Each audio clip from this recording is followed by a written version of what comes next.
What's up, everybody? This is Big Herc with Prison Talk. I had a question from one of our viewers. Hey, Big Herc, I'm a longtime viewer and love the Fresh Out series. In one of your videos, you said that people who associate with punks are looked down upon. But in prison shows, the big dogs or shot callers usually have who they are busting. Is it so that the prisoners at the top of the prison hierarchy are the ones busting and prisoners at the bottom of the hierarchy are the ones getting cheek busted? Best regards, a fan from Finland.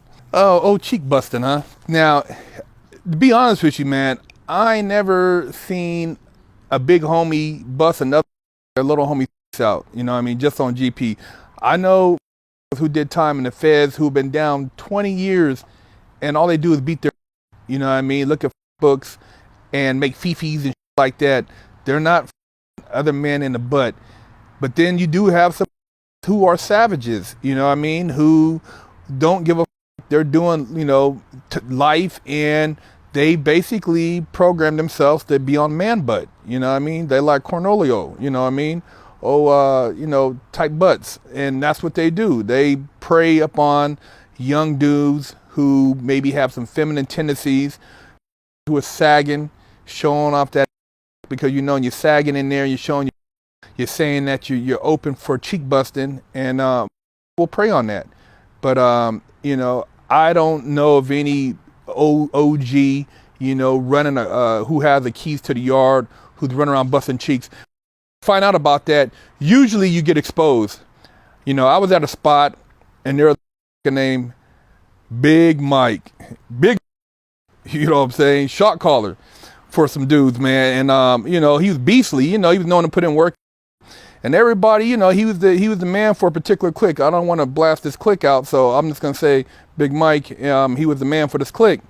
Anyways, a showed up, a Native American. You know, not to try to, you know, talk bad about Native Americans, but this was Native American, but very feminine. And when he showed up, Big Mike was excited, went to the warden and said, hey, you know, this is my partner. We did time at another spot. Could you move him in the cell with me? And the warden's like, oh, looked at the records. Oh yeah, sure. You know, warden, he don't have a problem with getting their cheek busted. You know, they make, you know, they on some old political, and they don't let folks in there anyway, so they don't give a they're on some weird old shit. So Mike moved in, and this would iron Big Mike's clothing, cook his food, clean the cell, had the cell all waxed. You know, Big Mike went to work, came home, he had a in the house. And that's how it went down. And the other homie who had a cell next to Big Mike's said he used to hear cheek busting at night. Big Mike was putting in work. And this dude, man, he was, you would have never known, man, before the showed up. And then he tried to, you know, still call shots, and his homeboys weren't having it. They were like, nah, man, you're not repping us, man. We're not going to have, you know, a cheek buster calling shots for our clique. It just doesn't look good for image. And Mike, you're going to have to take a back seat to the next in line.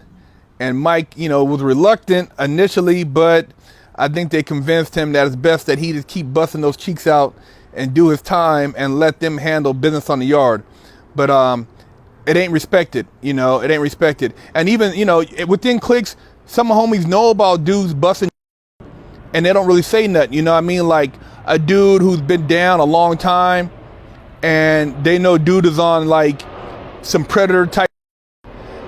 They might still entertain him to a degree as far as in the car, but they're not really giving his, what he says any weight. He's not calling shots. You know, it's like, other cliques look to you, whoever you're rolling with and your leadership, and that's a reflection of the people underneath you.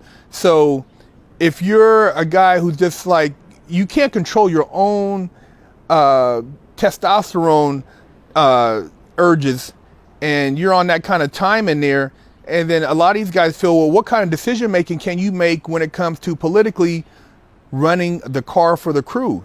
You'll compromise the crew, and you'll do things that will get people caught up.